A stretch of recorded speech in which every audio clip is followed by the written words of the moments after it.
What's up, you guys? Well, hi, hello, welcome back to my channel. My name is Nicole. If you are new here, thank you for tuning in.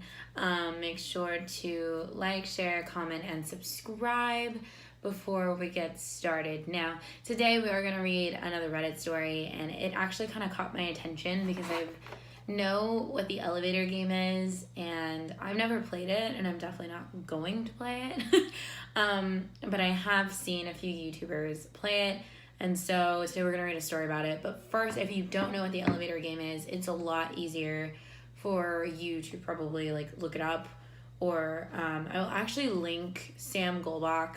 I don't know how to say his last name, but Sam. I'm gonna link his video. He did a 3 a.m. challenge of it, of the elevator game, and it's actually really creepy, and the video is intense. I think Shane Dawson also did a video on this. I'm not sure, but I know he at least talked about it. But today we're gonna read a story, and it's called I Did the Elevator Game Wrong. So if you know what the elevator game is, it's really creepy. It's supposed to take you into another dimension. You have to go to all these different floors. Just watch the video, it's fine, and then come back here. Or watch this first and then go and read that. But we're going to go ahead and get started. This is by Abby C13. So for those of you who don't know the elevator game or ritual, it's a game that you play when you're trying to reach another world. Here are the rules and instructions. And I'll also link the story in the description as well, because she has the link to the rules and stuff, and I'm not going to go into all that. So the story begins about 2 weeks ago. I was hanging out with a group of my friends, and we drifted into talking about paranormal things, which happens very often. I was excited, and this is a topic I'm very fond of, and mentioned all of the stories I've read about the elevator game. A couple of my friends said that they've heard of it too, but the others needed explaining. I told them about some stories I've read, and when my friend Shelby spoke up, she wanted to try it.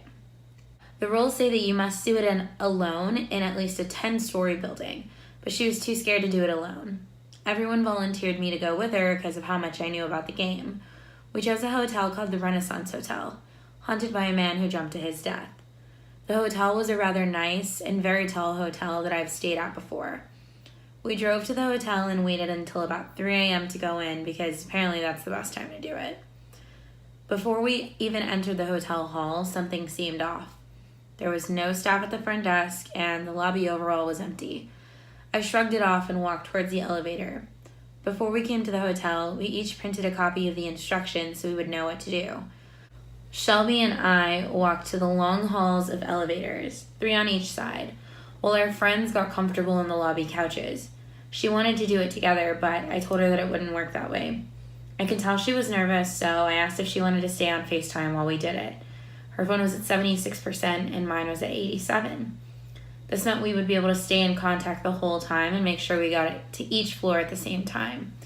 We connected our call in the hallway and each pressed the call button to the elevator. I was on the left side of the hall and she was on the right. The middle elevator on each side of the hall opened at the same time. I gave her a thumbs up and we both stepped in.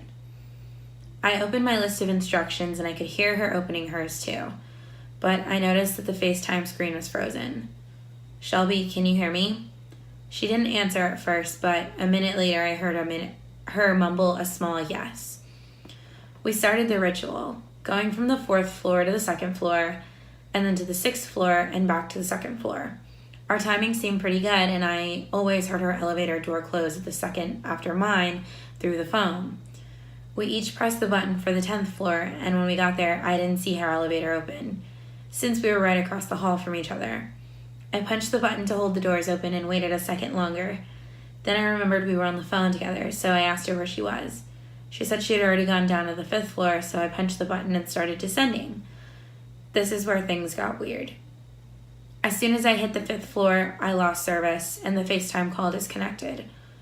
On this floor, a woman was supposed to walk in. You can't look at her, speak to her, or give her a sign that you acknowledge her. All the stories I read had either described a woman with long hair, bloody feet, and a torn-up dress with the stench of death, or a young girl that constantly asked questions. I got neither of those two, and instead, in walked Shelby. I screamed at first, not expecting her to come in, and then I calmed down when I saw her laughing. You jerk, as I said playfully and punched her. You just ruined the game. She stopped laughing and looked at me in the eyes. Abby, I've been waiting on this floor for like 5 minutes. I could hear you laughing on the phone, so I thought you were pranking me. I got like really cold in here. It's like really cold. Like I have the chills. I should have realized at this point that something was wrong. There was no way that she could have been waiting for so long, and I was never laughing either. But I should have noticed the real problem faster. Although the girl I was speaking to looked exactly like Shelby, this girl had brown eyes. Shelby's were blue. I backed into the corner quietly and tried checking my phone, only to see that it was dead.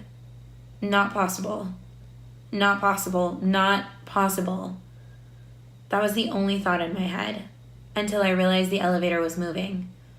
It was going up. Not only had I broken the biggest rule, not talked to the girl, but now I didn't even know where the real Shelby was. I was alone. The elevator hit the 10th floor, and I bolted out without even thinking. Although I've never seen the actual 10th floor, this one looked pretty normal to me. The lights were supposed to be off if I was successful, but they were all on. I wondered what had happened and what I was supposed to do. I started walking around the halls and came up to the window.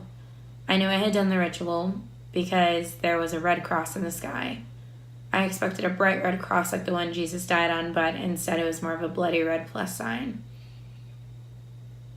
Nothing seemed scary, and there was no one waiting for me at the end of the hall, or limbs of dead bodies lying around. I walked back to the elevator and stepped in again. Shelby wasn't waiting for me, and neither was any other form of a woman. I followed the steps exactly until I went back to the first floor. I knew something was off, but it wasn't about my surroundings. I had walked out of the elevators on the right side of the hall. My head started spinning. You were supposed to take the exact elevator you started in. I started on the left, saw my friends, including Shelby, waiting in the lobby, so I continued walking anyways. Big mistake. They asked if it worked, and I said no. I didn't know what else to say. This was my Shelby, though, and she said the call disconnected, so she decided to stop and come back to the lobby.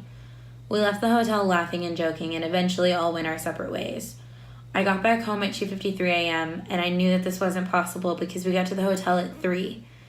At this point, I didn't care anymore, so I got in my bed and went to sleep. I know I did it wrong, and I never closed the ritual. Now I'm paying the consequence. Every night since that day, I wake up on the 10th floor of that stupid hotel. The red cross is always in the sky, and there's never anyone else there. I was scared of the elevator, so I was taking the stairs down in my car home, which was always in the parking lot. That's the only weird thing happening, but I think I know how to stop it. If it happens again tonight, I'm going to close the ritual the correct way. Wish me luck.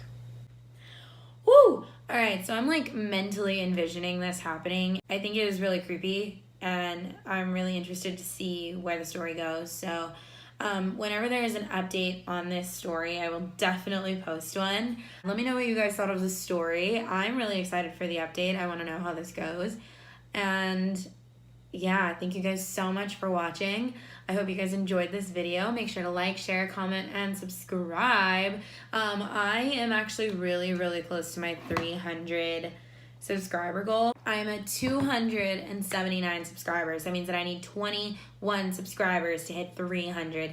So if you guys can please love me, share the video, tell your friends to subscribe. If you're not already subscribed, or if you accidentally got unsubscribed, because that did happen to a few people, please resubscribe. Make sure to hit the notification bell so you are always notified every single time that I post. Go over to my featured channels. I have added a few more people. You can check out my friend Boncho 50,000. You can also check out Rick. He streams daily as well. And then please also check out my friend Emmanuel's channel. It's called Emmanuel Talks. He does reviews on movies and games and stuff like that. He just started the channel, so make sure to go subscribe to them and check out their channels as well. They're amazing and I love them all so much. So thank you guys again for watching. I will see you guys in the next video. Bye!